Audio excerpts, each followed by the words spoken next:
Kumusta po kayo mga kapamilya? Nako, eto. Dumating na naman po ang ulam dito sa Ulalam. Namiss niyo ba ako? Okay, seryoso usapan natin ngayon ha. Kayo ba? Nasama na po ba kayo sa debate ng pagkakaiba ng mechado, afritada at saka minudo? Pag-usapan niyo yan ha.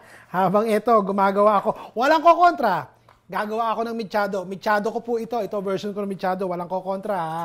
Habang nagluluto ako, pag-usapan nyo kung ano talaga ang difference ng tatlong dish na yan.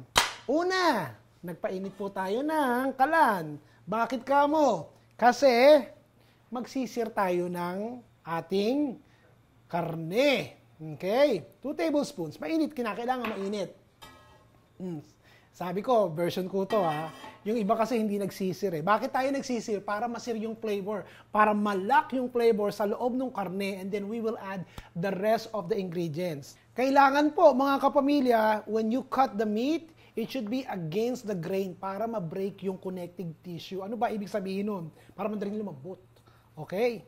So season muna tayo. Konting salt, konting pepper, at kapag ka smoking hot na, at nakikita nyo talagang malapit ng umusok-usok tong inyong kaldero, and that's the time, right now, you add your meat. Alright. This is the process of searing the meat and locking up the flavor of the beef. Hindi naman po ginagawa sa atin. Sa atin, nilalagay lang dire-diretso sa kaldero, and then yun na. Alright. We're gonna do this. We're gonna sear it for about 2 minutes.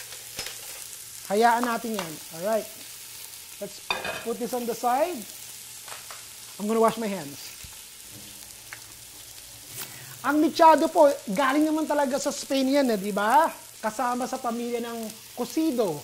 Alright? Napunta sa Asia, nilagyan ng toyo, nilagyan ng bay leaves. Pinoy na. Okay. Ang mechado po, lagyan natin ng konting taba. Wala akong taba rito ng baboy, taba ng karne, pero I'm sure nakikita nyo naman yung konting taba ng Chinese sausage. Yon ang ilalagay natin dito. Remember ha, usapan natin. Recipe ko ito. Okay. And we will sear this for another minute. Lagay na natin, kailangan daw ang mechado maraming sibuyas. Okay, ang lalaki nung sibuyas. Doesn't really matter. You know why? Kasi, pakukuluan natin to eh. By the end of the cooking process, hindi nyo na makikita yung sibuyas. Dahil lutong-luto na siya. So, yan. Alright, to this, we're adding tomato sauce.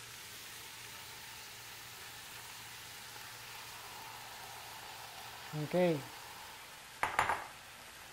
Pagkatapos niyan, ewan ko bakit naman may tomato sauce, may tomato paste. O, lagyan natin ng konting tomato paste.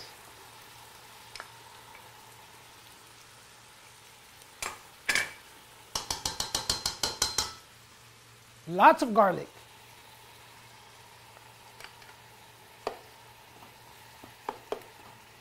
Soy sauce.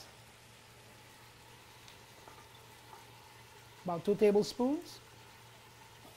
Yan eh, kung hindi po kayo maglalagay ng aking secret ingredients, yung onion powder mix, yung onion soup na nabibili, but I normally add it to my caldereta, to my beef mechado, to my afritada. Meron po akong konti nun.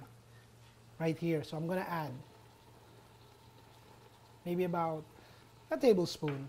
Lagyan natin ng beef cubes, seasoning. Yan. Pagkatapos, pampabango. Alright? Tuwing magluluto ako ng mga tomato base, nilalagay ko ng bay leaves, hindi lang ko naglalagay ng isa, dalawa, niradamihan ko. Nako! Pag kumukulo na, sarap ng amoy. Talagang amoy na alam ng kapitbahay niyong Pinoy kung ano niluluto nyo. And to this, we are adding 4 cups of beef broth. Yan. And then I'm adding sugar. About a tablespoon or 2. Tatakpan natin yan at pakukuluan natin hanggang lumambot. How long will it take? Kung fresh ang inyong beef at medyo manipis ang pagkakahiwa, usually it will take you about an hour. And close it. Pagkatapos ng 1.5 oras, eto na, tignan natin. Ayan, okay. Ayan. Tignan natin. Nakikita nyo pa ba? Nakikita nyo pa ba yung chorizo? Nakikita nyo pa ba yung sibuyas? Di ba wala na? Now we are ready to plate. Let me turn it off. Okay. And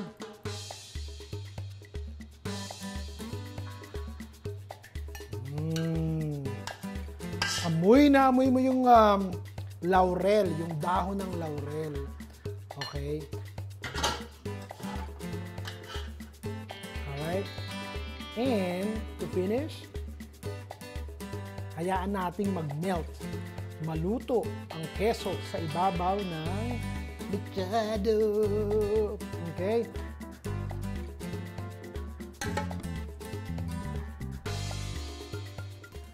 Okay mga kapamilya, hindi po ito apritada, hindi po ito minudo. Ito po ang version ko ng beef mechado. Enjoy!